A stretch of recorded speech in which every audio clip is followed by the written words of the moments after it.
Hoy seguimos, como os decía, este curso pretende ser una aproximación desde distintas disciplinas a el asunto de la mujer en la Biblia hebrea, y hoy vamos a tener una aproximación musical a una adaptación de un personaje bíblico muy conocido, muy preponderante como es Salomé, en la ópera de Richard Strauss. Y para hablarnos de esta obra maestra tenemos sin duda la mejor persona que podíamos tener esta tarde, que es Luis Gago, que como siempre digo es uno de los secretos mejor guardados de este país, puesto que es un hombre muy discreto, muy humilde, que en fin, nunca ha querido publicar libros, nunca ha querido ser autor propiamente. Luis Gago es músico, es violinista de formación, es crítico musical del país, es autor además de traducciones excelentes, por ejemplo de Alex Ross, El ruido eterno. Ahora me comentaba que estaba terminando la traducción del nuevo libro de Alex Ross sobre la influencia o la recepción de Wagner, pero también ha traducido el libro de Ian Bostridge sobre el Winterreise, el viaje de invierno de Schubert, y es un hombre, en fin, de una cultura muy amplia, de intereses muy variados, y un excelente escritor también. Los que le sigáis en El País como crítico sabréis que es un excelente analista, en fin, autor de críticas muy largas, muy pormenorizadas, donde uno siempre aprende muchísimo. Y es un placer y una verdadera fiesta estar siempre al lado de Luis Gago. Todo lo que comenta, todo lo que toca, digamos, se convierte en algo verdaderamente valioso. Por lo tanto, es para mí un verdadero placer tenerlo una vez más en el Instituto Humanitats. Ya ha estado aquí en otros cursos para poder hablarnos de algo por lo que siente una verdadera pasión, como es en particular hoy esta ópera de Richard Strauss sobre Salomé. Así que muchísimas gracias, Luis, por estar hoy con nosotros. Una vez más, también te agradecemos que hayas hecho el esfuerzo por cruzar la estepa y venir hasta Barcelona desde Madrid en estas circunstancias verdaderamente excepcionales y tan difíciles. Muchísimas gracias. Muchas gracias, Andreu. Buenas tardes. Es un placer volver aquí, a pesar de las circunstancias, como dice Andreu. Llevaba meses sin coger un tren, llevaba meses sin ver extensiones de paisaje como las que he visto desde el tren, y me parecía que volvía de alguna manera a la vida real, a pesar de lo extraño que es todo para todos. Muchas gracias a ustedes por su presencia. Es doble mérito. Si ya venir a cualquier sesión de la mujer en la Biblia hebrea tiene mérito, pues venir en las circunstancias actuales tiene un mérito más que redoblado.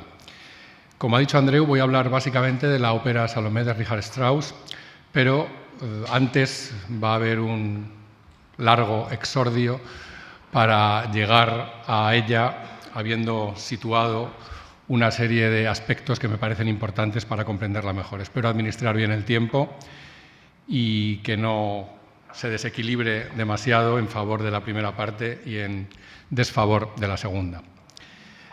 Aquí ven un dibujo del personaje de Salomé, de Gustave Moreau.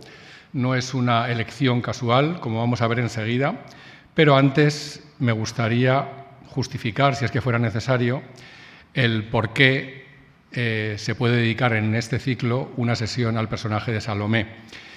Esta es la portada de la famosa Biblia del Oso, que tradujo Casiodoro de Reina. No es la primera edición, que apareció en Basilea en 1569, pero se conoce así porque ya en esa primera edición aparecía la figura de este oso encaramado a un árbol.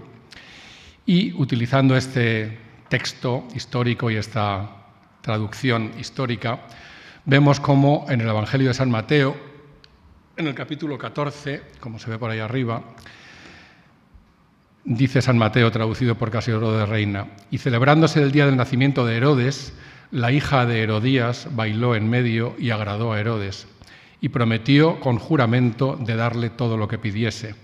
Y ella, instruida primero de su madre, dijo: dame aquí en un plato la cabeza de Juan el Baptista. Entonces el rey se entristeció, mas por el juramento y por los que estaban juntamente a la mesa mandó que se le diese. Y enviando degolló a Joan en la cárcel. Y fue traída su cabeza en un plato y dada a la moza, y ella la presentó a su madre. Entonces sus discípulos llegaron y tomaron el cuerpo y enterráronlo. Y fueron y dieron las nuevas a Jesús. Esto es lo que cuenta San Mateo en el capítulo 14 de su Evangelio. Si nos vamos a San Marcos, vemos un relato parecido en el capítulo 6 del Evangelio de San Marcos.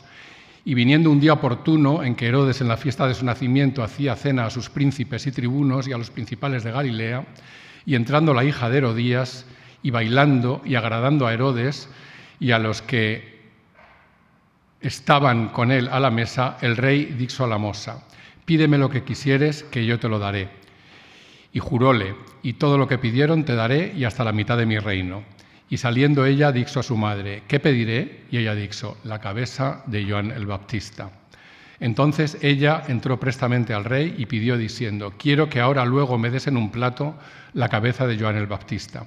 Y el rey se entristeció mucho, mas a causa del juramento y de los que estaban con él a la mesa, no quiso entristecerla. Y luego el rey, enviando a uno de la guarda, mandó que fuese traída su cabeza.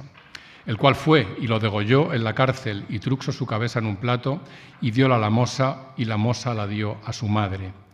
Y oyéndolo sus discípulos, vinieron y tomaron su cuerpo y pusiéronlo en un sepulcro. Hay dos cosas fundamentalmente que nos llaman la atención en estos dos relatos. El primero y más importante es que en ningún momento se menciona el nombre de la hija de Herodías. Se habla de su hija, pero en ningún momento se dice que se llama Salomé. Ni Marcos ni Mateo lo mencionan. Y el segundo elemento interesante es que, como dice Marcos de manera más clara aún que Mateo, ¿quién decidió que cualquier cosa que podía pedir Salomé a Herodes, que fuera la cabeza de Juan el Bautista, fue una decisión de Herodías, no de Salomé? Ambos lo dicen, que le consultó a su madre y su madre dijo que la cabeza de Juan el Bautista. Y de hecho Marcos dice que una vez que recibe la cabeza lo que hace es dársela a su madre. Es decir, que esto también es conveniente que lo tenemos en cuenta. ¿Quién es quien nos revela, por así decirlo, el nombre de Salomé? Lo revela el historiador judío Fabio Josefo, escribiendo en griego en el siglo I, en sus Antigüedades de los judíos, y ahí es donde se nos dice explícitamente que el nombre de la hija de Herodes Antipas y de Herodías era Salomé. Uno de esos acercamientos que vamos a hacer para confluir en la ópera de Richard Strauss es la primera entrega de este relato, Herodías, que lo vemos aquí, y aquí en la firma, aunque es imposible que lo vean, la firma Gustave Flaubert. Es un relato que apareció por entregas en este periódico, Le Moniteur Universel. Aquí vemos la fecha, y si no la ven se lo digo yo, 21 de abril de 1877. Y en ese mismo año, Flaubert publicaría 3 relatos cortos, o trois contes, 3 cuentos, en París. El primero, Un cœur simple, el segundo, La légende de Saint-Julien l'Hospitalaire, y el tercero, este que acabamos de ver, que se había publicado por entregas, Herodías. Son 3 relatos que van yendo hacia atrás en el tiempo y que todos ellos tienen algún elemento en común con novelas de Flaubert.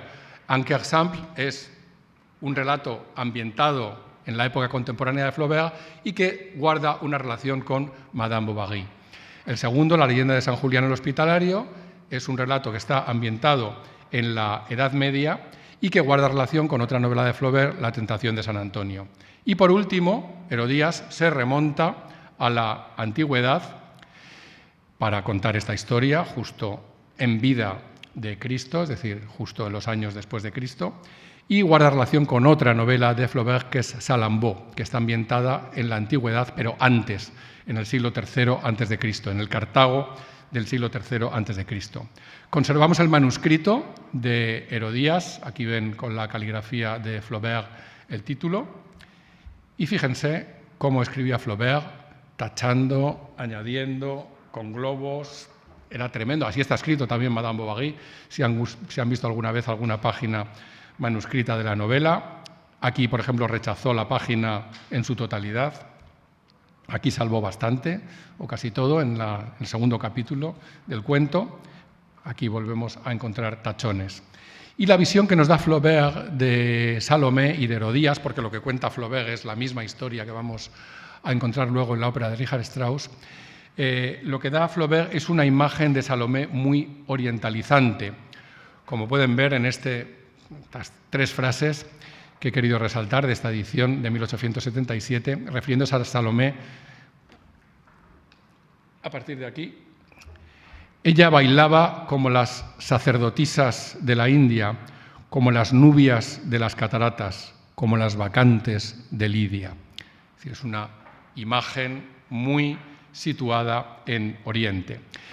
Este relato de Herodías inspiraría a su vez a otro compositor, a Massenet, para componer su ópera Hérodiade. Aquí la ven, ópera en 3 actos y 5 tableaux y 5 cuadros.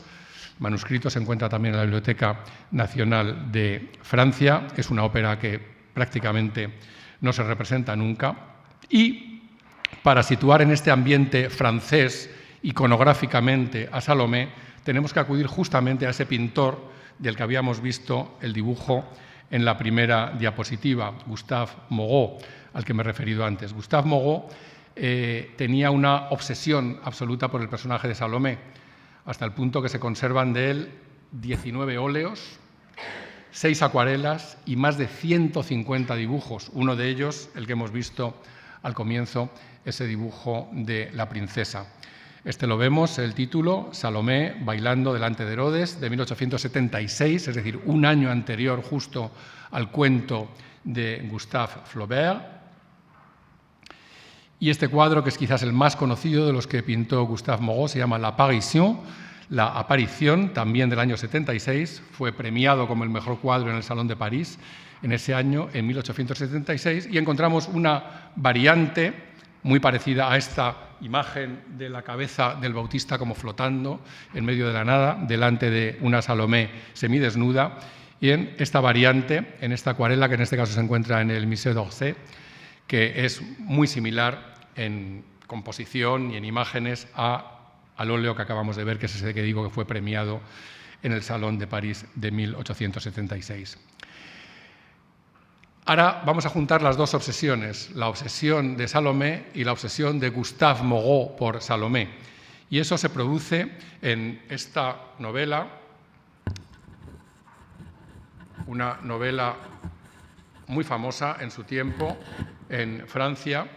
Fíjense, el año 1884, estamos siempre en torno a esas 2 décadas.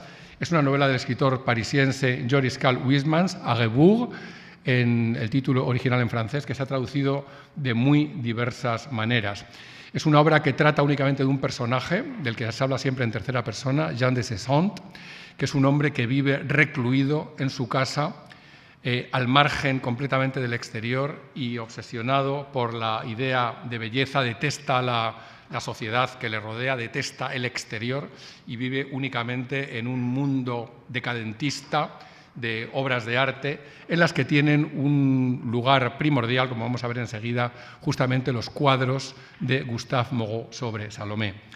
En castellano, esta novela de Joris Karl Huysmans se ha traducido como A contrapelo, como ven en esta edición de cátedra, pero en la primera traducción que publicó Vicente Blasco Ibáñez en su colección de la novela literaria está traducido como Al revés, y una traducción, esta es una edición moderna de Al revés en la editorial Bruguera, en la famosa colección del Libro Amigo, pero hay incluso una tercera traducción que es Contra Natura, en esta edición de Tusquets, con un prólogo de Guillermo Cabrera Infante, y también hay, por supuesto, una traducción al catalán, como ven aquí, A repel, o algo parecido, seguro que ustedes lo pronuncian mejor que yo, en una traducción de Miquel Martí y Pol.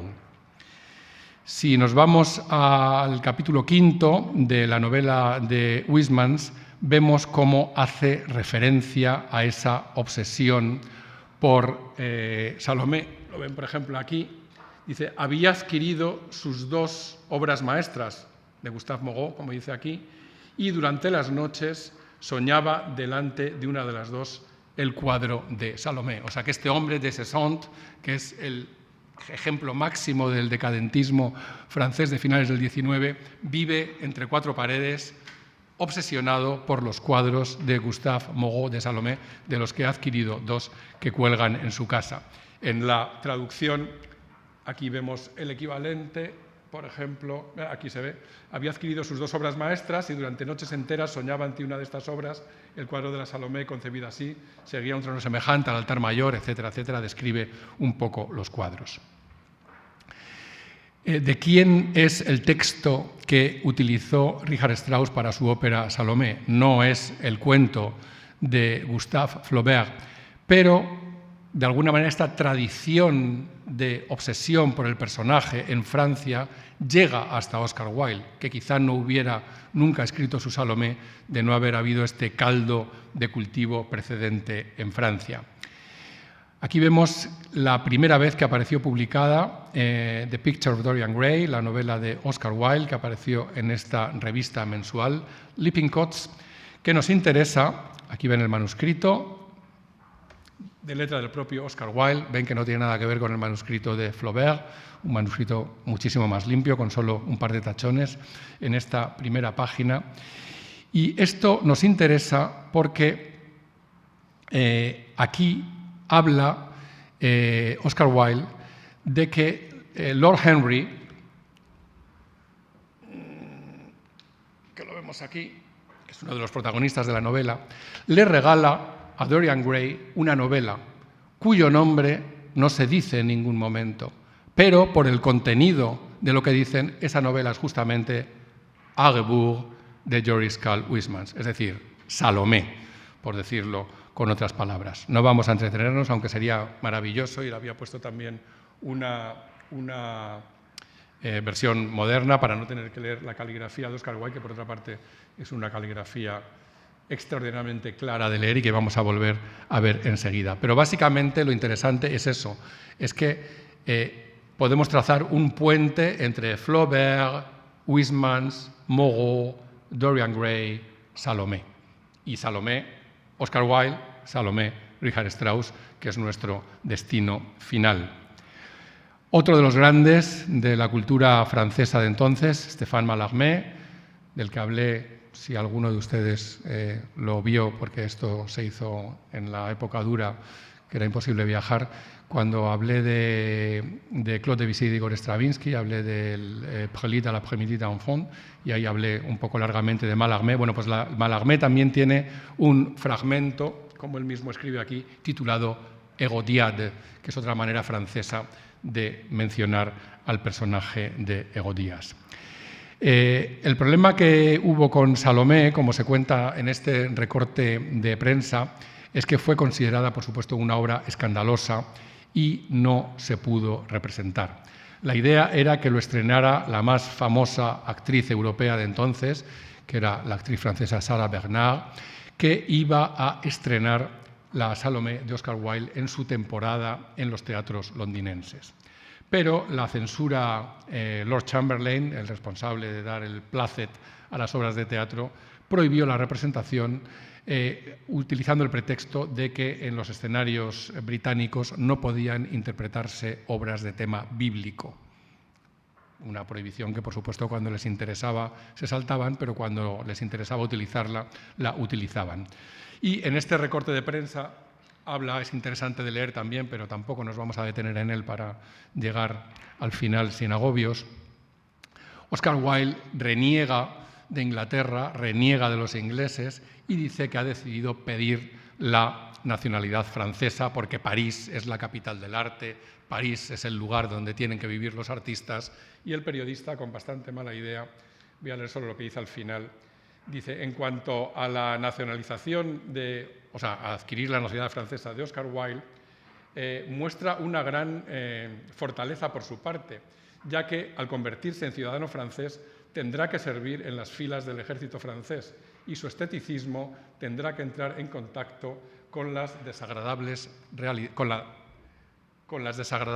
realidades de la vida en una barraca, es decir, en donde viven los soldados, con lo cual le estaba lanzando una pulla directamente a su famoso esteticismo. Esta es la primera edición de la Salomé de Oscar Wilde, que él escribió originalmente en francés. El original es esto, en francés, publicado simultáneamente en París y en Londres en 1893. Ya se había prohibido ese estreno con Sarah Bernhardt, que estaba previsto el año anterior, en 1892, y la leyenda negra de Salomé, por así decirlo, en Gran Bretaña se prolongó nada menos que hasta 1931. Solo entonces se representó en un escenario británico la Salomé de Oscar Wilde, 31 años después de la muerte de su autor. En el estreno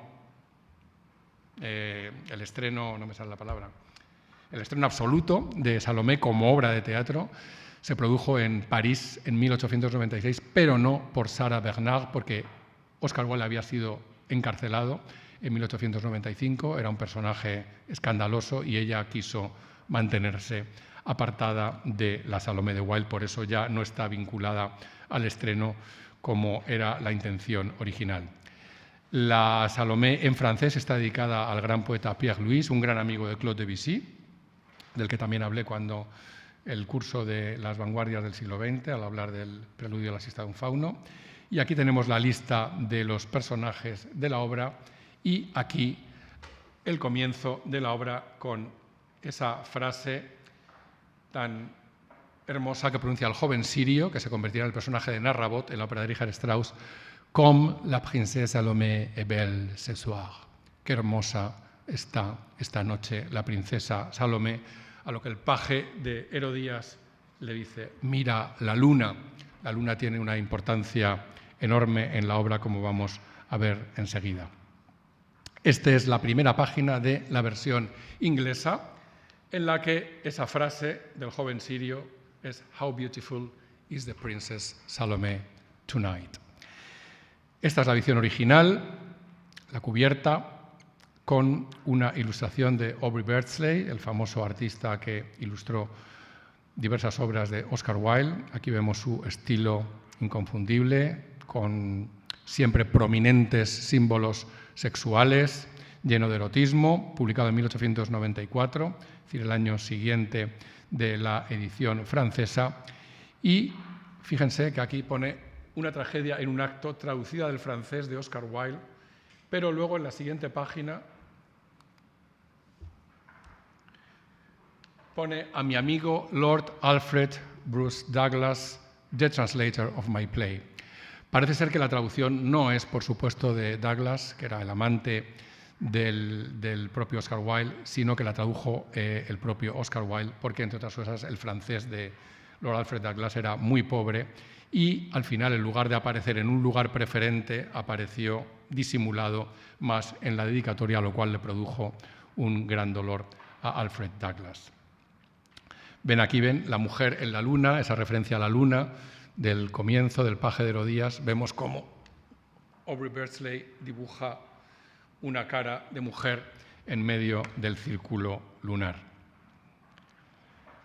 Esto ya lo hemos visto. Esta es esa ilustración que aparecía también en la cubierta, en tono verde. Y viene una lista de las 16 ilustraciones de Beardsley que vamos a ver muy rápidamente.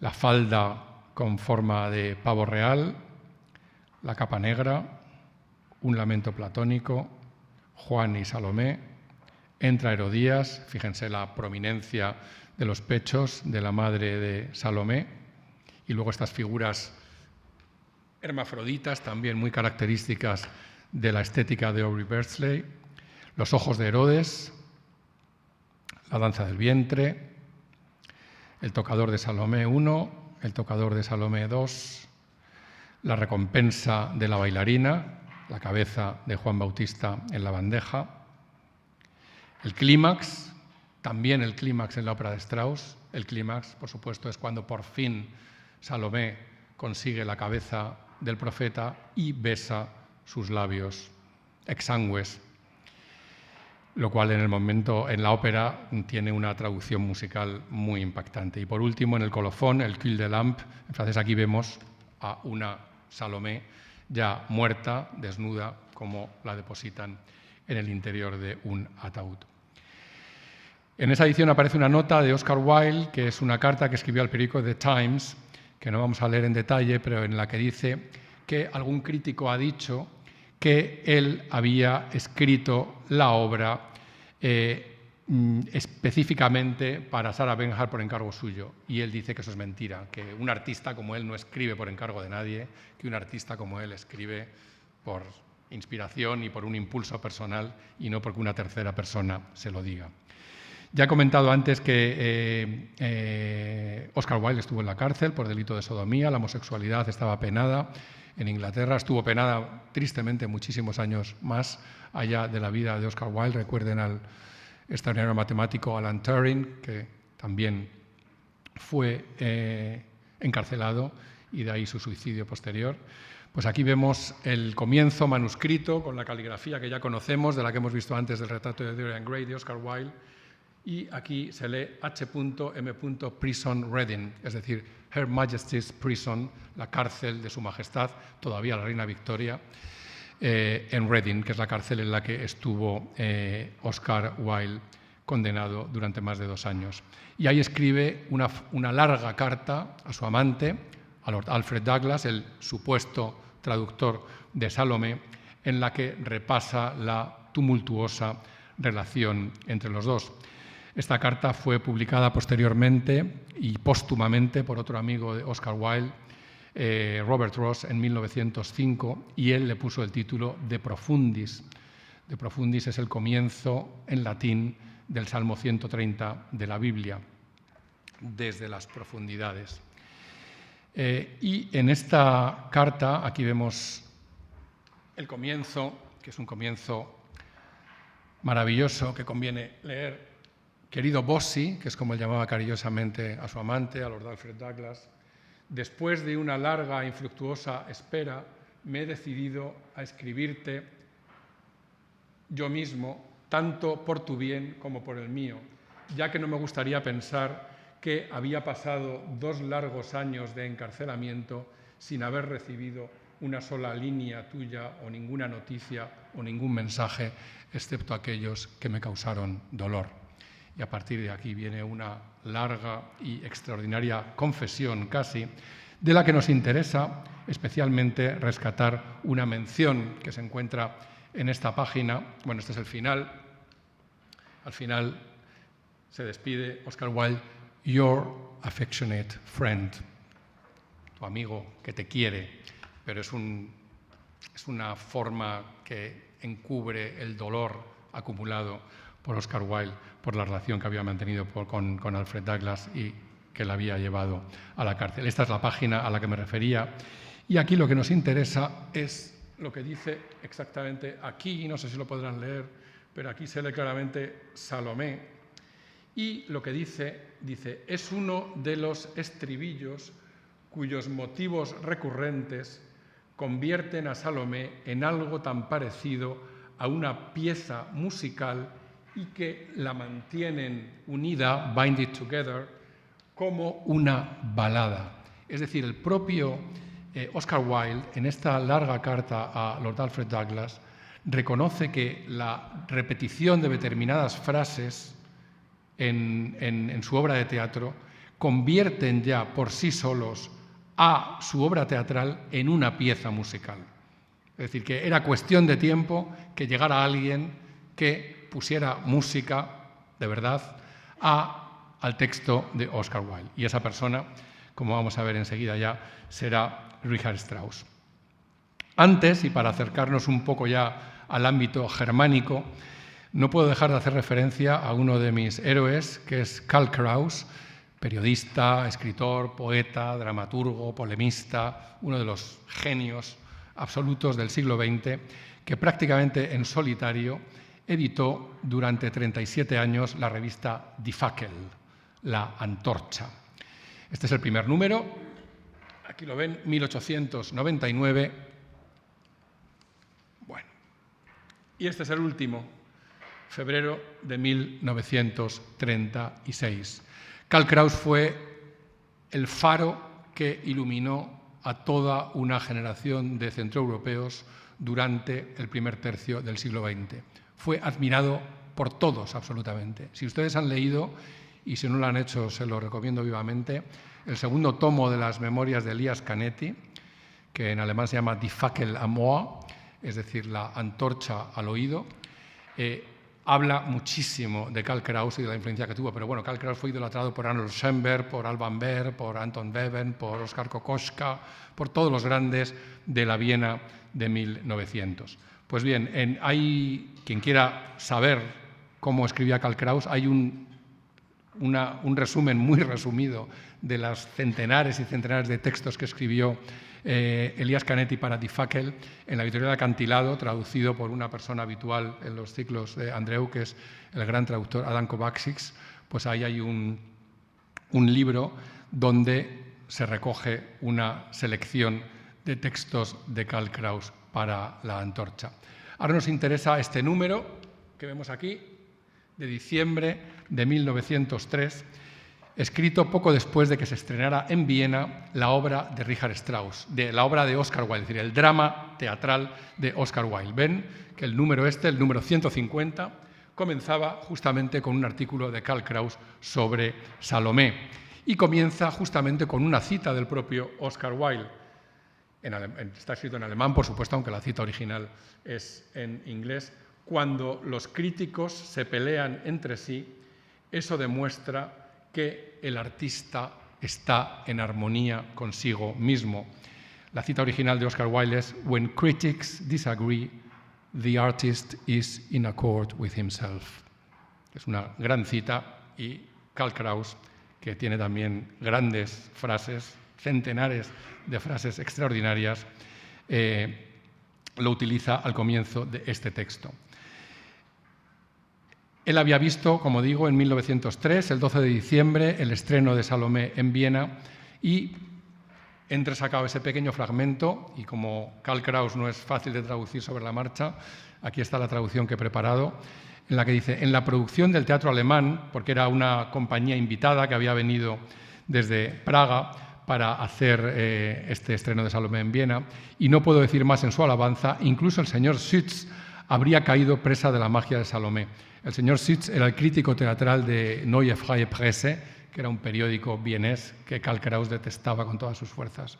La atmósfera sonambulística de una visión compuesta de deleite sensual y horror, el tempo rítmico de un sueño febril que se apresura de una calma sofocante a una catástrofe epocal, el punto de inflexión de dos mundos que nace serpenteando de almas mudas, una cisterna y los cielos, el invisible Galileo y una luna estilizada que de ser un disco blanco se convierte en una monstruosidad moteada de color escarlata. Acompaña cada fase del desastre terrenal, las irregularidades de una naturaleza dislocada. Todo esto ha demostrado ser posible sobre la escena de Hamburgo, donde se celebró la primera representación pública de Salomé en Alemania. En Berlín, la racionalidad realista mandó a la luna a los límites de su aspecto natural y solo le dejó adoptar el papel de comparsa. En Viena, debido al conflicto entre necesidad teatral y falta de capacidad técnica, se le negó incluso este papel. Tanto aquí como allí, la relación entre el muchacho paje de Herodías y el joven sirio, cuyas miradas desea apartar de Salomé, que observa por su parte a Yocanan, resulta incomprensible. Aquí el efebo, que en Hamburgo fue representado por una esbelta muchacha, fue interpretado por un héroe gordo como un papel cómico. Está arremetiendo contra que en esta producción vienesa no se ha entendido ese personaje del paje. Karl Kraus tenía con Viena una relación típica de amor-odio como la que décadas después tendría el también austríaco Thomas Bernhard, que no podían vivir sin Viena, pero a la vez arremetían contra ella despiadadamente una y otra vez. Ya estamos en Richard Strauss. Este es un esquema de todas sus óperas. Creo que se puede afirmar, sin riesgo a equivocarse, que los dos más grandes operistas del siglo XX han sido Richard Strauss y Benjamin Britten, no solo por el número de sus óperas, porque también es gigantesco Alban Berg, pero Alban Berg solo compuso 2 óperas, también es gigantesco Igor Stravinsky, pero solo compuso una ópera larga, que es The Rijksprogress, y algunas de dimensiones reducidas. También es extraordinario el Moisés y Aarón de Schoenberg, pero es incomparable, por lo cual yo creo que si hacemos un equilibrio entre todos los elementos a considerar, realmente Richard Strauss y Benjamin Britten, y la ópera es una compañera de viaje constante a lo largo de las vidas de ambos son realmente los dos grandes compositores de ópera del siglo XX. Pues bien, aquí tenemos los títulos en amarillo de todas las óperas de Strauss, en azul la denominación que él adoptó para las óperas. Por ejemplo, vemos que a Salomé la llamó drama musical, o que a Electra, que es la perfecta secuela de Salomé, la llamó simplemente tragedia. Curiosamente, a partir de Electra, si miramos los títulos del resto de las óperas, comedia, Ariadna of Naxos, que originalmente iba a acompañar una representación del burgués gentilhombre de Molière, es decir, otra comedia, ópera simplemente, comedia burguesa, intermezzo, ópera simplemente, comedia lírica, ópera cómica, ópera, tragedia bucólica, mitología alegre, Los amores de Dánae, o la obra maestra de última época, Capriccio, que es una de las genialidades del siglo XX, ópera detestada por Theodor Adorno y muy admirada por mí y por muchos otros, afortunadamente, y que vimos hace un par de años en Madrid, en una de las producciones más maravillosas que se han visto en muchos años en toda Europa, una puesta en escena de Christoph Loy, que creo que se va a publicar en DVD, ojalá no se la pierdan porque es magistral desde que empieza hasta que acaba. Bueno, decía que es lo interesante, que a partir de Electra a Strauss ya no le interesa la tragedia, o sea, ya había hecho caja con Salomé y Electra, ya había ganado muchísimo dinero y él ya se refugió en otro tipo de ópera que era mucho más afín a su espíritu y sobre eso abundaré más adelante. Aquí están los nombres de los libretistas. Strauss solo aparece en esta primera, en Guntram, en Intermezzo, aunque por supuesto participó de alguna manera en muchas, también participó en Capriccio, junto con el director de orquesta Clemens Krauss. Los dos firman el libreto, que es un libreto extraordinario también, el libreto de Capriccio. Aquí ven los años de gestación de las óperas y aquí ven las ciudades y los teatros en los que... esto no tiene casi pila, la voy a cambiar. Las ciudades y los teatros en los que se estrenó cada una de las óperas. Verán, si se fijan o lo ven desde donde están, que la ciudad y el teatro que más abunda en los estrenos es Dresde, que es la ciudad y el teatro de la corte en la que se estrenaron tanto Salomé como... A ver... peor todavía, o la he puesto al revés. Y que aparece también en otras óperas posteriores. Fíjese, Dresde, luego ya Staatsoper, primero Teatro de la Corte, Hofoper, luego Staatsoper. Por eso cuando los terribles bombardeos de Dresde de 1944, a Richard Strauss se le cayó el mundo. O sea, cuando vio que la ópera donde se habían estrenado la mayoría de sus grandes óperas había sido bombardeado y no quedaba nada, realmente este fue uno de los mazazos que recibió Strauss en sus últimos años de vida. Él murió en el 49 y que le hizo componer esa también obra maestra de sus últimos años, que son las Metamorfosis, una obra para 23 instrumentos de cuerda donde se cita la marcha fúnebre de la heroica de Beethoven como el final de un mundo, el final del mundo que él había conocido. Tengan en cuenta que Strauss nace en 1864, antes de la unificación alemana, y muere en 1949. Es decir, cuando ya existían las dos Alemanias, es decir, había vivido mucho realmente. En un artículo que escribí yo cuando se celebró el sesquicentenario de Strauss, titulé el texto Un héroe de tres guerras, porque él nació un poco antes de la Guerra Franco-Prusiana y luego vivió la Primera Guerra Mundial y luego vivió, y de qué manera, la Segunda Guerra Mundial, pero ese es un tema muy largo y muy espinoso del que ahora nos podemos ocupar, de la relación de Richard Strauss con el régimen nazi. La ópera Guntram, que es la primera ópera y que, como manda la tradición de los buenos hijos, está dedicada a mis queridos padres, de los que hablaré enseguida también.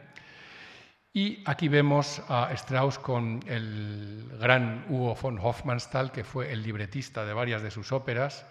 Si se fijan aquí, a partir de Electra, Hugo von Hofmannsthal, Hugo von Hofmannsthal, Hugo von Hofmannsthal, Hugo von Hofmannsthal, hasta llegar a Arabella, que es donde se acabó su colaboración en 1929 y se acabó simplemente porque Hugo von Hofmannsthal murió. Si no, a buen seguro que hubiera continuado esa relación entre ambos. Esta es una foto hecha en Rodaun, el palacete en las afueras de Viena, donde vivía Hugo von Hofmannsthal. Fíjense qué diferentes eran los dos en todos los sentidos. La correspondencia entre ambos es una de las grandes lecturas entre dos grandes de la cultura del siglo XX. Aquí lo vemos en la villa de Strauss, en Garmisch-Partenkirchen, un lugar que si no conocen les aconsejo visitar, una villa a los pies de la montaña más alta de Alemania, Zugspitze, en los Alpes bávaros. Strauss era mucho más alto que él, como ven, y una pose completamente diferente, porque von Hofmannsthal está siempre como al lado del genio, y Strauss tenía un poco el complejo de que él tenía unos orígenes muy humildes, mientras que Hugo von Hofmannsthal procedía de una aristocracia vienesa, no de la más granada, pero sí de una cierta aristocracia vienesa, de ahí que viviera en ese palacete de Rodaun. Y aunque es posterior a la Salomé, de la que nos vamos a ocupar ya, es muy interesante leer este intercambio epistolar que tuvieron en 1906, es decir, un año después del estreno de Salomé. Y ahora enseguida van a entender por qué. Strauss había visto representada la obra teatral Electra de Hofmannsthal y había quedado muy impactado y había comentado la posibilidad de ponerle música. Pero no pasaba nada. Entonces, el 7 de marzo le escribe Hofmannsthal a Strauss: querido y muy estimado señor, ¿y qué tal le va a usted y a la Electra? Usted ha despertado en mí la esperanza de una alegría no pequeña. Querría hacerme saber en unas pocas líneas si esta esperanza debe permanecer despierta o si debo dejarla yacer dormida. Es decir, de manera muy elegante y muy poética le está preguntando: ¿va usted a poner música a mi Electra o era un farol que se tiró en el momento y que no tiene ninguna intención de hacer? Y 4 días después le contesta Strauss: estimado señor von Hofmannsthal, en todo caso le ruego apremiantemente, dringend, que me conceda un derecho prioritario de todo lo componible que salga de su mano, es decir, de todo texto al que se pueda poner música que salga de su mano, que me conceda un derecho prioritario.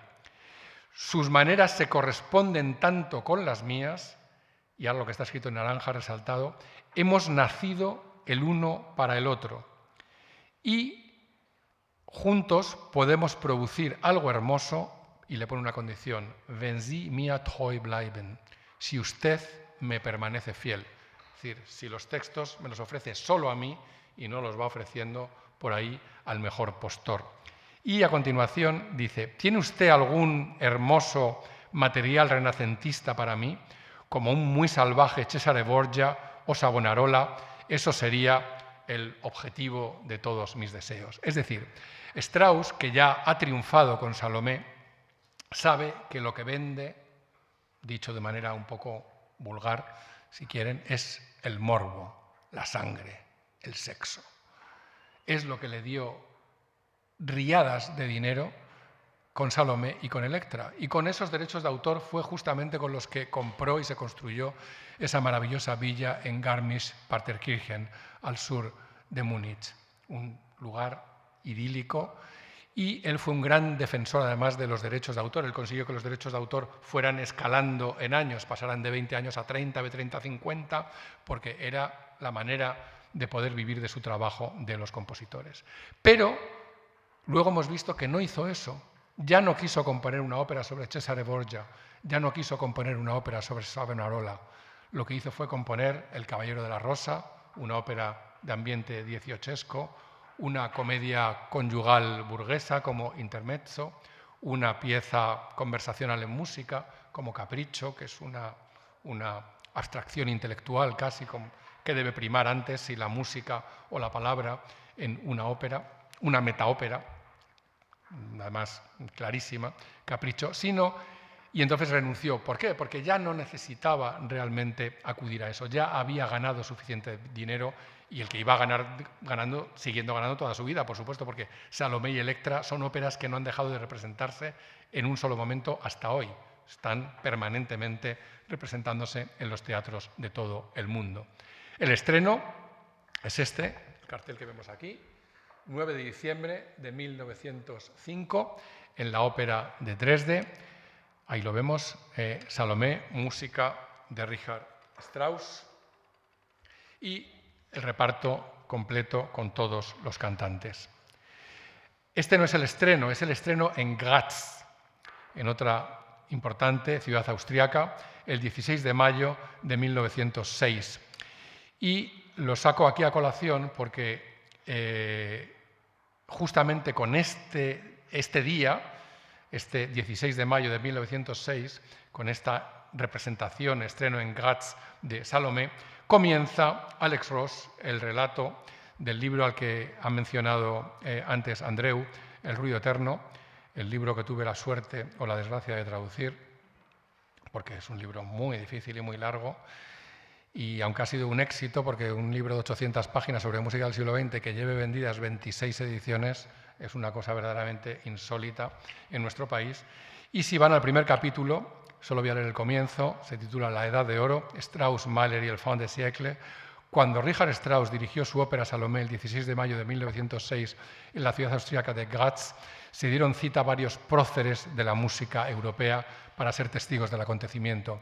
Allí estuvo Gustav Mahler, ahí estuvo Arnold Schoenberg, ahí estuvo Alexander Zemlinsky, ahí estuvo la viuda de Johann Strauss, ahí estuvo Alban Berg, ahí estuvo Anton Webern, ahí estuvo Giacomo Puccini y ahí estuvo muy probablemente, aunque no tenemos una prueba fehaciente que lo compruebe, Adolf Hitler.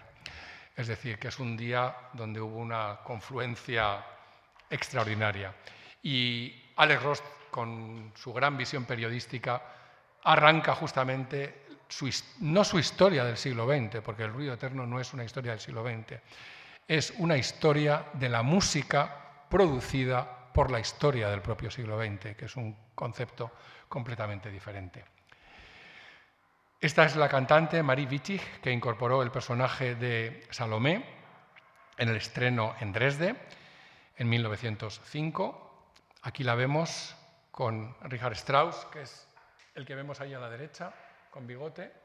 Ven que Marie Wittig, a tenor de esta foto, muy femenina no era exactamente, para incorporar un personaje que tiene que irradiar feminidad por todas partes. Aquí vemos la escenografía de la ópera, vemos a Herodes en el centro y a Salomé a sus pies de rodillas. Otra imagen de ese estreno en 1905 en Dresde. Otra más aquí durante la danza de los 7 velos. Ven a Salomé a la derecha. Aquí ven a Aino Acté, otra cantante que incorporó el personaje de Salomé en 1911, como ven ahí. Da mejor el personaje. Tenemos que tener en cuenta una cosa que creo que no he dicho hasta ahora, y es que en la obra de Oscar Wilde y, por tanto, en la ópera de Richard Strauss, Salomé tiene 16 años. Es una adolescente, no es una mujer. La Marie Wittig no daba de adolescente. Aino Acté, que la vemos aquí con un cuerpo menudo y con un físico pequeño, sí que podía pasar de alguna manera por una adolescente. Aquí la vemos en un primer plano. Fíjense, esa gargantilla rodeándole el brazo, porque ahora hablaremos de algo relacionado con eso. María Yeritza, otra gran intérprete del personaje de Salomé y una gran amiga del compositor, Richard Strauss. Y aquí no vemos a una cantante, sino una actriz. Esta es Margarita Xirgu, que fue quien representó el personaje protagonista en el estreno de Salomé en España, que fue aquí, en Barcelona, en el Teatro Principal en 1910. Y esta es una foto de Margarita Xirgu con la cabeza del Bautista al final de la obra de Oscar Wilde. Y esta es la cantante que representó la obra en Viena en 1907, Fanchette Verhunk. Fíjense en la foto, aunque vamos a verla a continuación para verla con ojos diferentes a como hemos visto las fotografías de las cantantes o de la actriz anterior, en el caso de Margarita Xirgu. Este es el estreno de Electra, que como he dicho es una secuela perfecta de Salomé. Hay muchos paralelismos entre ambas óperas, en todos los sentidos, y no nos podemos demorar mucho en ellos, pero por ejemplo los dos matrimonios, Herodías y Herodes en Salomé, Egisto y Clitemnestra en Electra, tienen muchos elementos concomitantes. Aquí vemos un cartel también de esa primera tanda de representaciones de Elektra en Dresde, en 1909. Y aquí algunas de las cantantes, vean aquí Annie Kraus, fíjense la mirada, con esos ojos enloquecidos. Aquí vemos con Carl Perron, que representaba a Orestes, a su hermano. Aquí vemos a otra gran cantante de aquellos años, que también participó en estrenos de Arnold Schoenberg, por ejemplo, su segundo cuarteto de cuerda, con los 2 movimientos para soprano. Mary Goodhall Schroeder como Elektra en 1905. Fíjense de nuevo los ojos esos saltones, mirando fijamente no se sabe a dónde. Y ahora quisiera mencionar brevemente un aspecto del que no se suele hablar, que es que podíamos pensar por qué puso Richard Strauss música a estos 2 dramas, a Salomé de Oscar Wilde y a Elektra de Hugo von Hofmannsthal. A estas 2 mujeres tremendas, alienadas, trastornadas. Y la explicación probablemente la tenemos aquí, en esta foto. Esta es una foto de hacia 1901, en la que vemos a los padres de Strauss, a Franz, a la derecha con sombrero, a su madre, Josephine, a la derecha del compositor, y al único hijo que tuvo Richard Strauss con su mujer, la soprano Pauline de Ana, que se llama como su abuelo, Franz, que es este que vemos aquí a la izquierda. Pero en este caso, quien nos interesa es ella, es la madre, Josephine. Franz Strauss tenía orígenes muy humildes, era hijo ilegítimo y construyó su vida desde cero. Era un músico de un talento extraordinario y se convirtió en el trompista más famoso de Alemania, hasta tal punto que fue el catedrático de trompa en la Hochschule de Múnich y el trompista que estrenó la mayoría de las óperas de madurez de Richard Strauss, entre ellas La Valquiria y Tristan und Isolde, nada menos. El primer trompa de la orquesta era este hombre, Franz Strauss, que por otra parte detestaba a Wagner, a pesar de que puso a su hijo de nombre Richard, porque él era un admirador sin límites de Mozart y no de Wagner. Franz Strauss era un hombre muy difícil, este fue su segundo matrimonio. En su primer matrimonio murieron su mujer y su hija, y con Josephine tuvo 2 hijos, Richard y una hija, Johanna, que los 2 vivieron hasta la edad adulta, y al parecer era un hombre violento, hosco, difícil, agresivo y probablemente practicante habitual de lo que ahora llamamos con demasiada frecuencia, tristemente, no porque no haya que hacerlo, sino porque tristemente lo tenemos que hacer con frecuencia, violencia doméstica. Con lo cual, Josephine debió de padecer lo que no está escrito. De la familia de Strauss sabemos muy poco porque Richard Strauss controló férreamente la imagen que quería que la posteridad tuviera de él. Por ejemplo, no sabemos nada de las cartas entre Richard Strauss y su mujer, la correspondencia entre Richard Strauss y Hugo von Hofmannsthal, a la que me he referido antes, que yo tengo y que he leído y que es extraordinaria, está expurgada. No sabemos qué es lo que se ha suprimido, pero se ha suprimido aquello que Richard Strauss no quería que se conociera, evidentemente.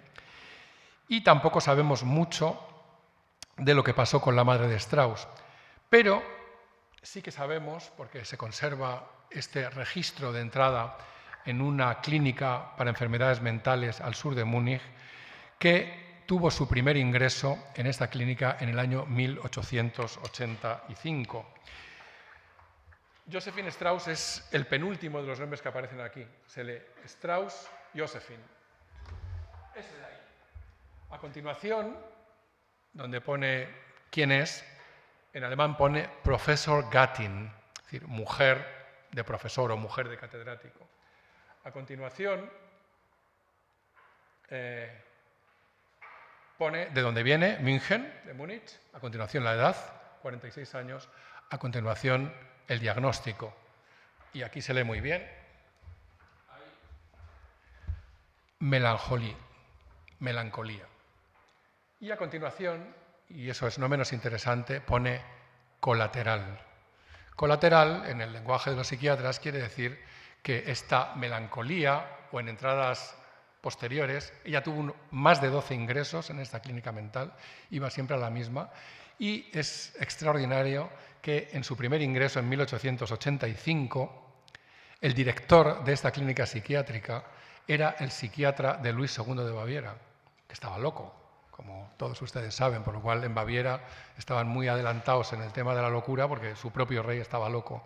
Y como saben todos ustedes, Luis II de Baviera murió ahogado en el Starnberger See, pero no murió ahogado solo, murió ahogado con su psiquiatra, que era el director justamente de esta clínica en la que tuvo tantos ingresos Josephine, la madre de Richard Strauss. Pues bien, decía que aquí aparece Melancholie, pero en ingresos posteriores ella aparece tratada su enfermedad como maníaco-depresiva y en un caso como histeria.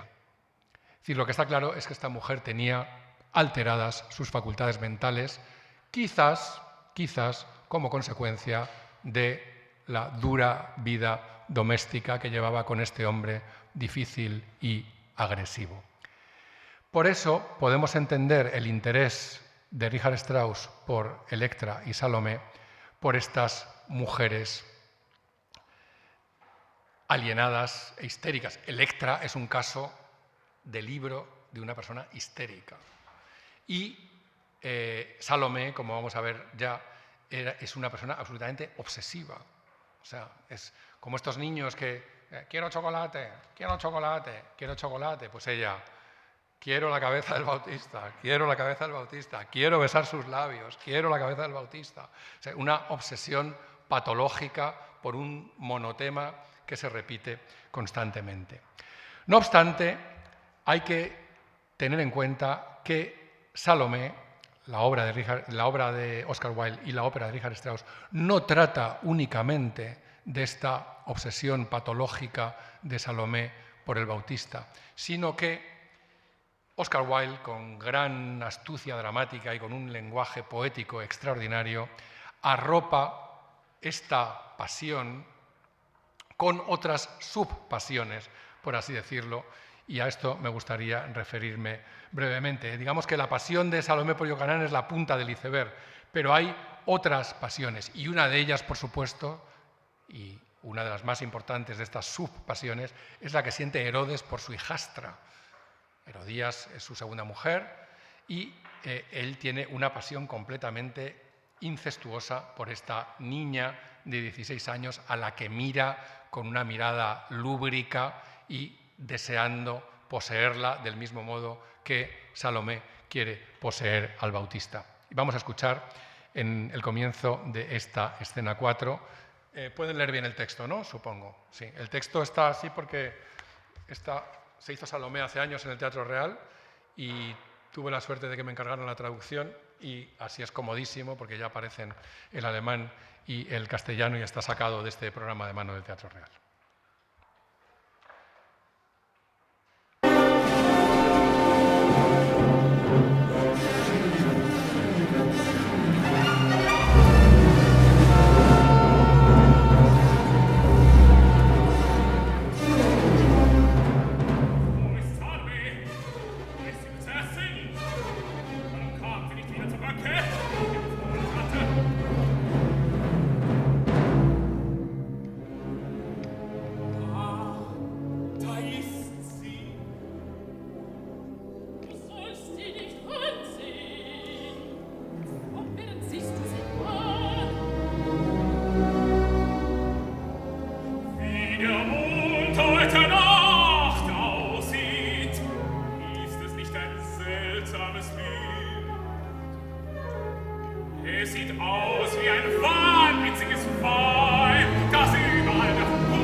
Así que su propia mujer le dice, no debes mirarla, no dejas de mirarla ni un momento. O sea, ya se está dando cuenta de las intenciones de Herodes. Y fíjense qué música tan violenta y cómo toda la música de cine posterior ha bebido de esto, que esto a su vez bebe de Wagner.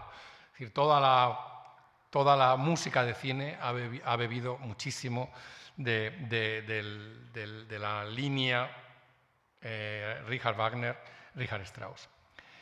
Otro momento en el que se repite de alguna manera esta intención aviesa de Herodes. En realidad en Salomé no hay ningún personaje que esté sano mentalmente, están todos tienen algún tipo de patología de uno u otro tipo.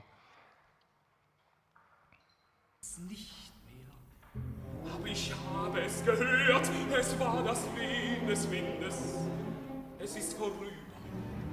Horch, hört ihr es nicht? Das Rauschen von Mächten Hügeln.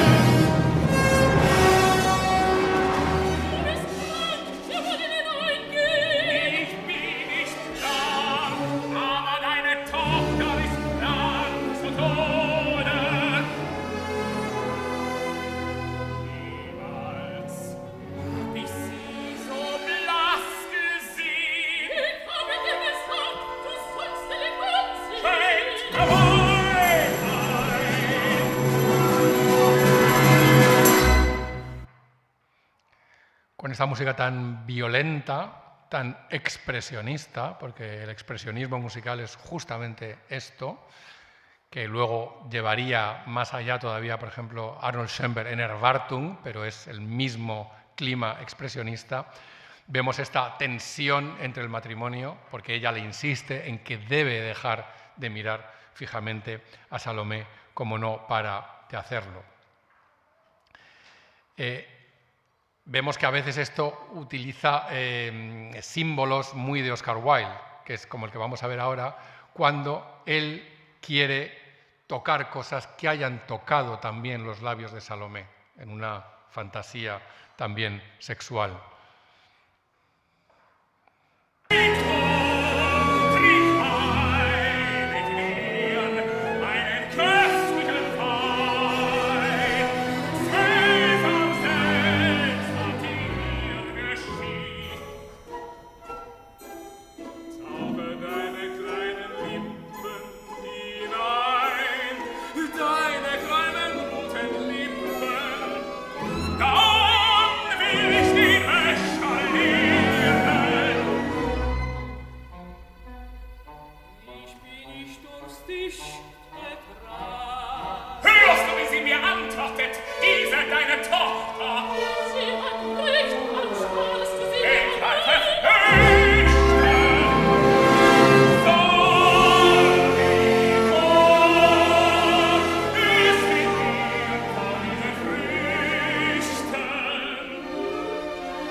Me encanta ver la marca de tus dientecitos blancos en la fruta.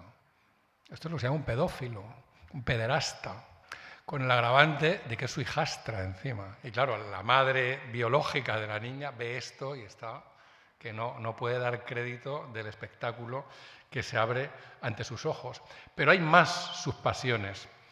Una de ellas la encontramos justo al principio, en esa frase inicial que he leído antes en francés y en inglés, y que ahora la vemos en la traducción de Hedwig Lachmann. Hay que decir que Strauss, con gran acierto, no encargó una adaptación de la obra de Oscar Wilde para que escribiera un libreto, sino que utilizó la traducción alemana que ya existía de Hedwig Lachmann y le puso música al pie de la letra. Suprimió pequeñas cosas, pero es tal cual el texto de Oscar Wilde.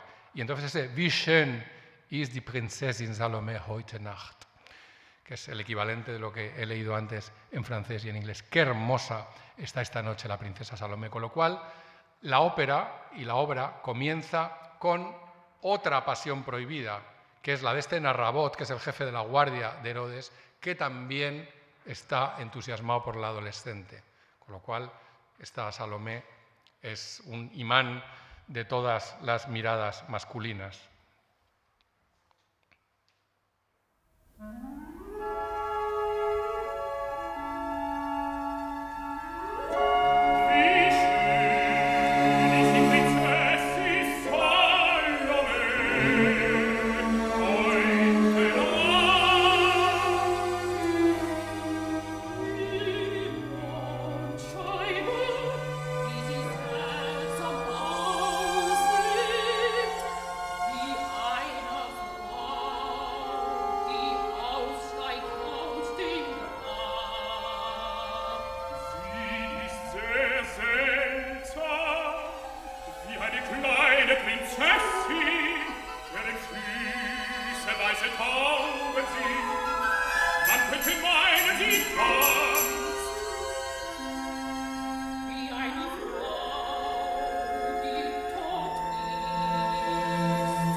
Ven como la música de Strauss retrata la naturaleza de la pasión.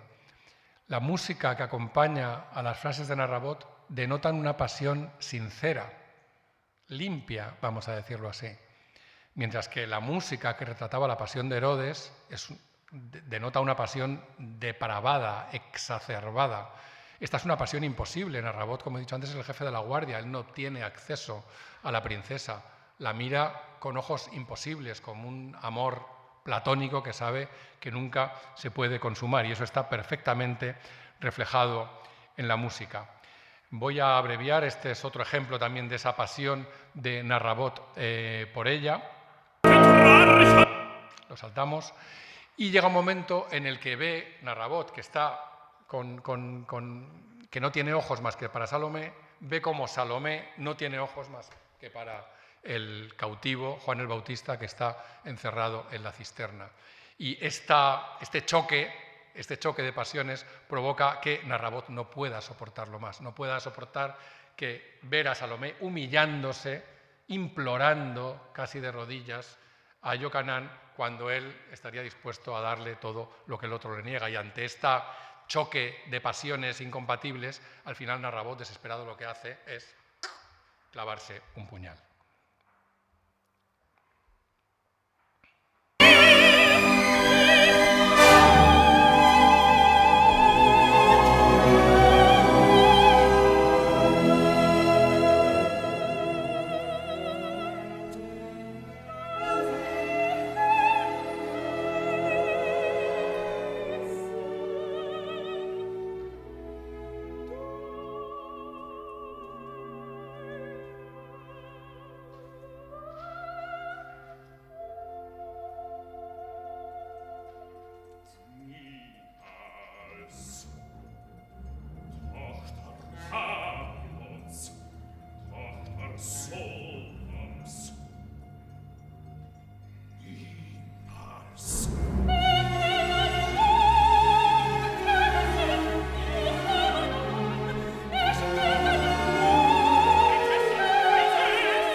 Es un choque imposible, tiene que acabar mal y acaba en ese estallido orquestal, que es el momento en el que Narrabot se clava el puñal porque no puede soportar cómo ella le insiste, elogiando sus labios, su boca, quiero besar tu boca, mientras que el otro le contesta que es una hija de Sodoma y una hija de Babilonia. Hay más pasiones también, y es que Narrabot también le gusta el paje, con lo cual se nos van acumulando.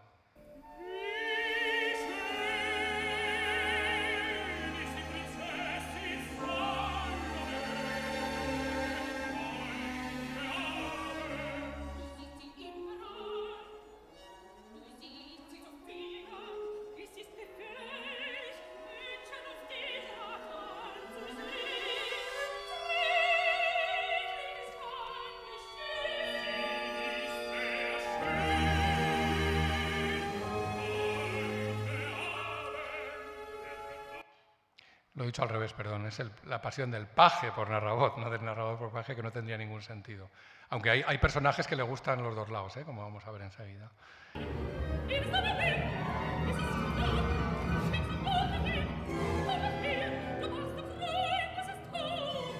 Aquí Salomé, que es consciente de esta atracción, se le está diciendo: tú no eras el amigo de este muerto, pues después de que Narrabot ya se haya clavado. Pero es que luego, después de morir Narrabot, Oscar Wilde apunta una pasión homosexual y necrófila de Herodes por Narrabot, que es en este pasaje cuando él dice, en esto que vamos a ver ahora: este joven sirio era muy hermoso. Esto no se dice porque sí, se dice porque se desea algo.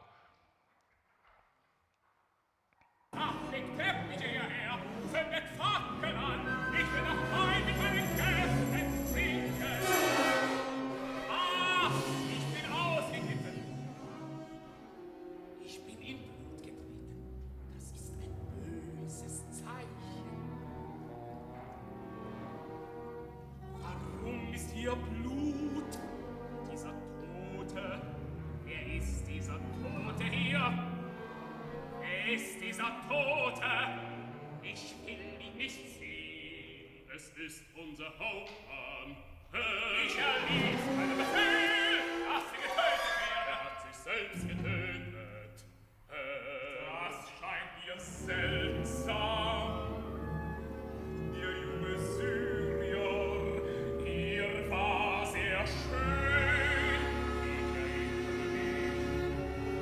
Ich sah seine schmachtenden Augen, wenn er Salome ansah. Fort mit ihm!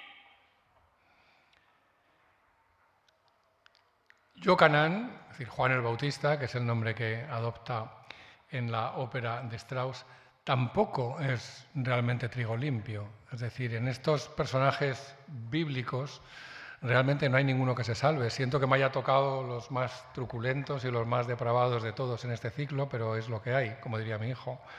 Mi hijo cualquier cosa dice: bueno, es lo que hay. Pues será eso. Entonces, Iocanaan, aquí vamos a escuchar cómo repasa los pecados de Herodías, pero lo repasa con un gusto morboso también. O sea, no lo repasa así como una lista o como pobre pecadora, no, lo repasa como que se relame realmente en esta relación de los pecados de Herodías. Y lo maravilloso es que cuando habla de ella, Salomé dice con voz mortecina o tonlos, es decir, casi sin timbre, o sea, con un tono neutral, dice: está hablando de mi madre. O sea, cuando está diciendo esos horrores, dice: de la que está hablando es mi madre. Pero fíjense siempre cómo Strauss, con su música, llena de más sentido aún todo el texto de Oscar Wilde.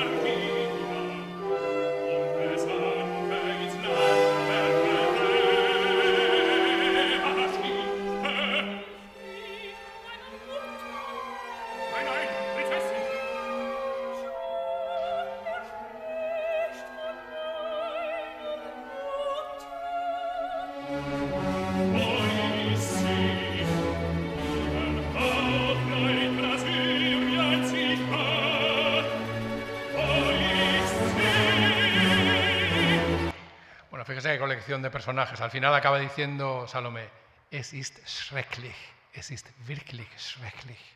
Es espantoso, es realmente espantoso. Es decir, la atmósfera se va adensando cada vez más y se convierte realmente en irrespirable.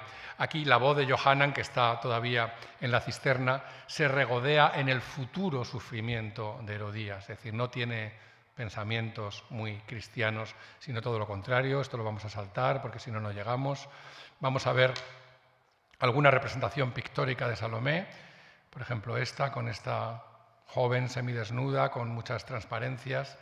Y sí que me gustaría detenerme muy brevemente en algo que también me parece importante, y es que fíjense, en el año 1900, justamente en 1900, se publica uno de los libros que cambió para siempre el sino de la cultura occidental, que es La interpretación de los sueños de Sigmund Freud. Esta es la primera edición de 1900,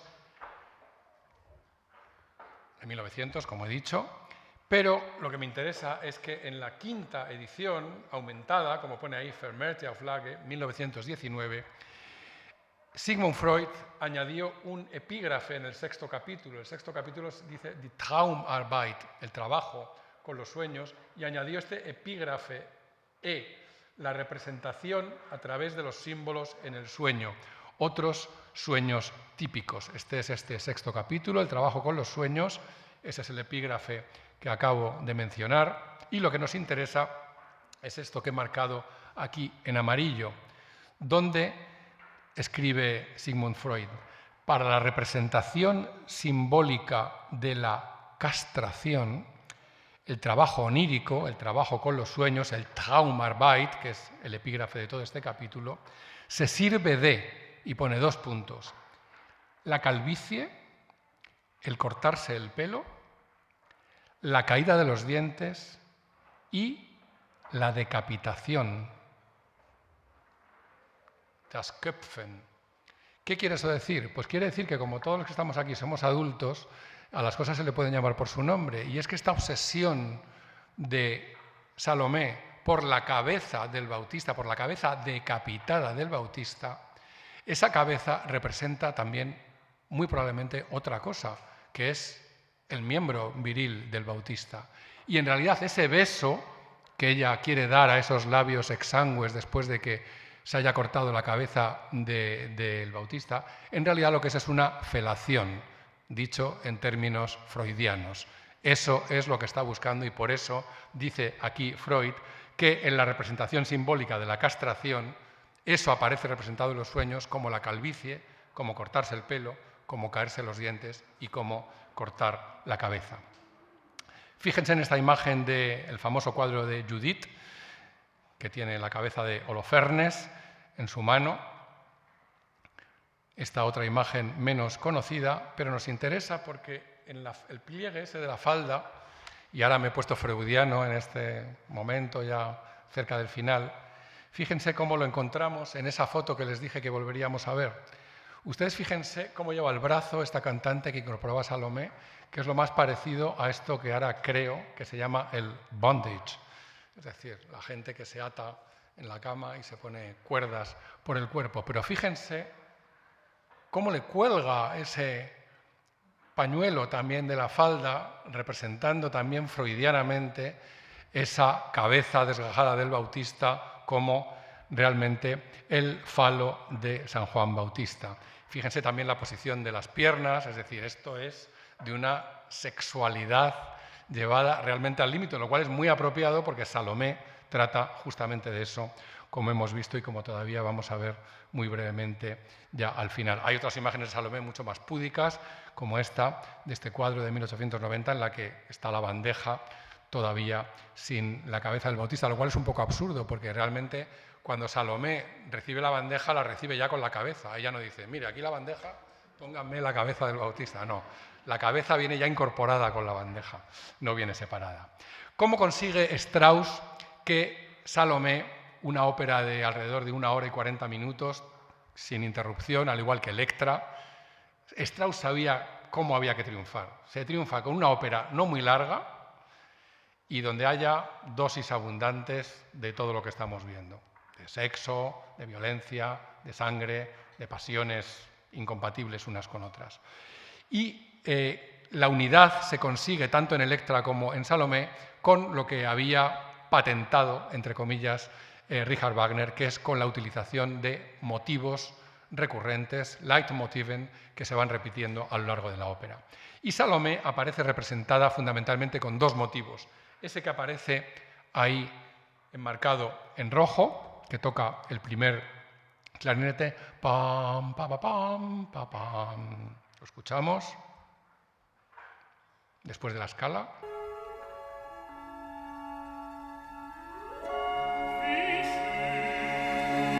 la frase de qué hermosa está esta noche la princesa Salomé. Fíjense en los primeros borradores de Strauss, esta es la caligrafía de Strauss, ahí arriba se lee claramente Narrabot, como ahí enmarcado en rojo está justamente esa frase que acabamos de escuchar. Es decir, Salomé tenía muy claro ya cómo lo iba a representar Strauss con esta figura sinuosa, ascendente y descendente. Y el otro motivo asociado directamente con Salomé es un motivo mucho más amplio que este, que es un motivo muy fugaz, que vamos a escuchar aquí también.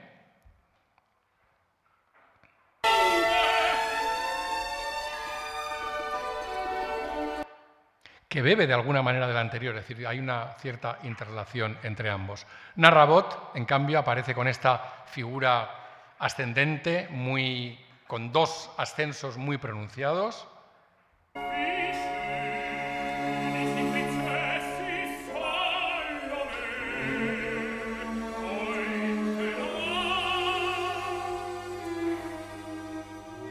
Al igual que en Wagner, los leitmotiven los toca la orquesta. Es decir, no los canta la persona asociada con esa música, sino que es la música la que los narra. Por eso en Wagner un personaje está cantando y es la orquesta la que nos va repasando los diversos temas que van apareciendo en los monólogos de los personajes. Hay una escena muy interesante con una disputa teológica entre 5 judíos, donde el tema son simplemente esos saltos de quinta muy rápidos, pa-pa-pam, pa-pa-pam.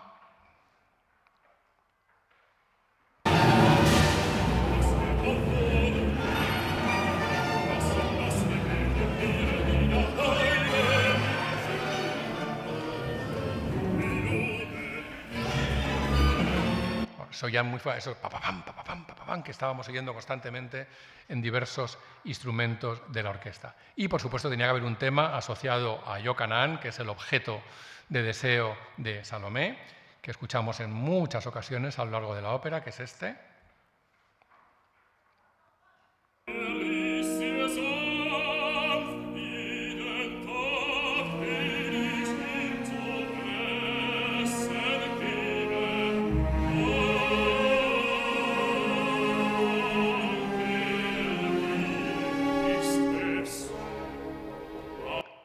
Pam, pa, pam, pam. Es muy wagneriano, es el leitmotiv más wagneriano de toda la ópera. Y vemos también aquí en los borradores de Strauss cómo también tuvo ese tema muy claro, que es este, aparece aquí enmarcado en rojo más abajo. Aquí escuchamos también ese mismo tema, las trompas.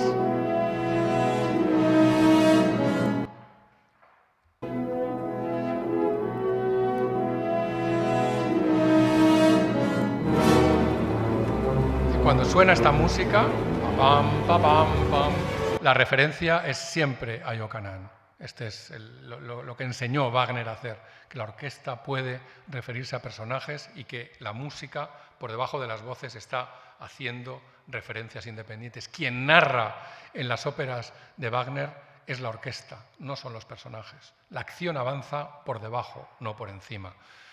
Aquí ven también escrito Rachemotiv, es decir, el motivo de la venganza de Salomé hacia Yochanan. Es decir, como no le deja besar sus labios, entonces pide al final su cabeza para al menos besar sus labios muertos, que es esta subida también muy brusca y muy rápida y apenas audible, que he marcado también en rojo.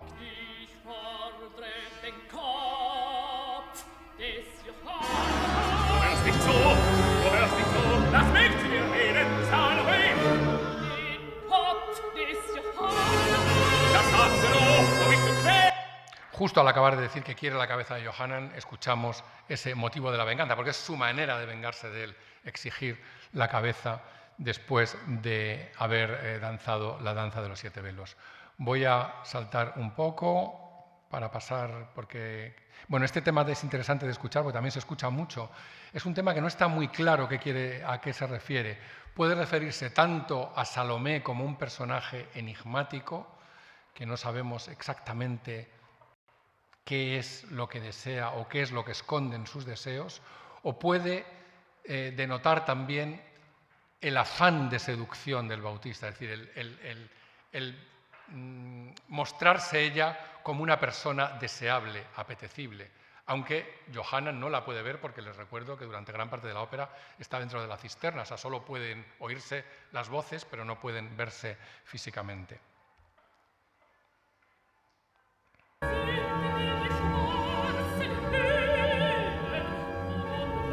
Parabam, pam, parabam, pam. Esto lo escuchamos muchas veces también. Parabam, pam, parabam, pam. Esto hace siempre referencia a Salomé.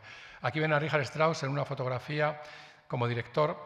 La música que lleva incorporada es La danza de los 7 velos, dirigida por él mismo, lo cual, por supuesto, tiene mucho interés ver cómo dirigía Richard Strauss su propia música, pero no lo vamos a escuchar porque no tenemos tiempo. Pero lo que sí que quiero hacer para acabar es esa obsesión, esa fijación de Salomé pidiendo la cabeza de Johannan, que se lo pide a Herodes, ¿cuántas veces? 7 veces. Exactamente las mismas que Velos se ha quitado durante esa danza, cuando él le ha prometido ingenuamente: si danzas para mí, te pediré aquello que pidas. Y al final lo que le acaba pidiendo es la cabeza del Bautista. Todos tienen una cierta relación entre sí, pero todos son diferentes.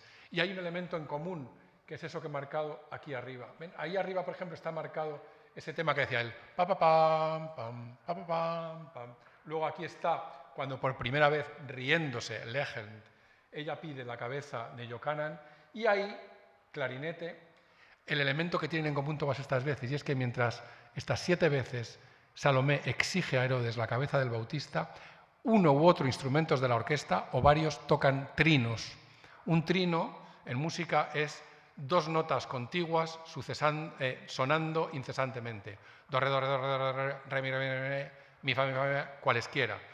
Casi como una especie de redoble de tambor, podríamos decir, pero con notas diferentes, no con una misma nota. Pues bien, todas las veces, y lo he marcado, aparece algún instrumento de la orquesta marcando esto. Primera vez que exige la cabeza de Johannan.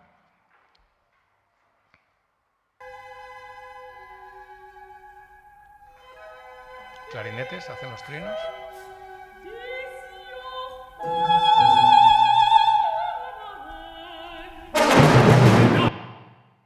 Y fíjense lo que pasa después.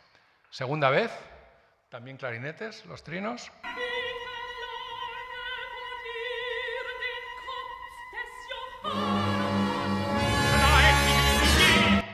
Esta es totalmente diferente, es casi un monotono, es siempre la misma nota, un sí, solo al final acaba con un re do si, nada que ver con ese floreo casi que hacía al final Salomé.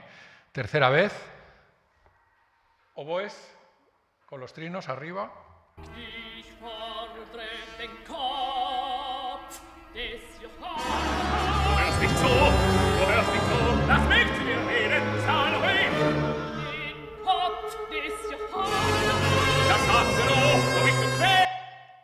Herodes cada vez más desesperado, no me escuchas, déjame hablarte, intenta sacarle la idea de la cabeza.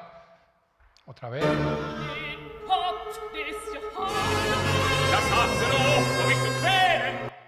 Y aquí ya Herodes reconoce, tu belleza me ha trastornado. Autorreconocimiento al final.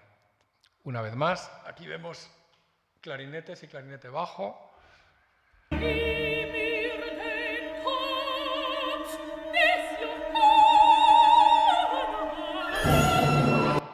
Esta es la más parecida a la primera, la que vemos aquí. Me corrijo, no es clarinete bajo, sino que son clarinetes en la y clarinetes en sí.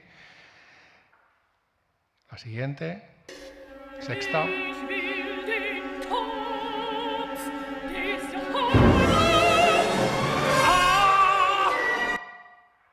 Y séptima y última. Fíjense, aquí tenemos los trinos en flautas y clarinetes. Y la caja también aquí, un redoble de caja, que es como un trino.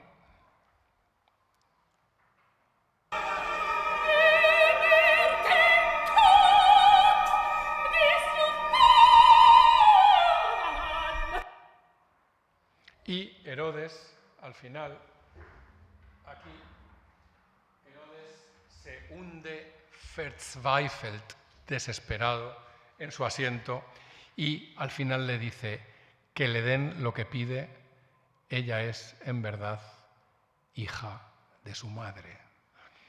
con lo cual se cierra el círculo. ¿Qué pasa a continuación? A continuación pasa que le den lo que pide es que le traigan la cabeza del Bautista, se la traen, Salomé se deleita en su contemplación, besa sus labios, la música retrata inequívocamente un orgasmo de Salomé y a continuación Herodes dice: matad a esa mujer. Y entonces su guardia la aplastan literalmente con sus escudos y así es como termina la ópera. No se aprende nada bueno de esta ópera realmente, ¿eh? Más bien se aprende a lo que no hay que hacer. Muchas gracias y hasta la próxima.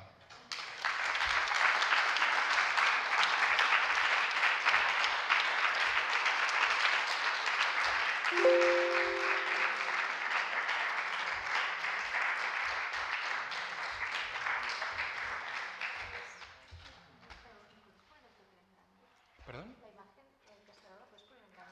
La imagen que...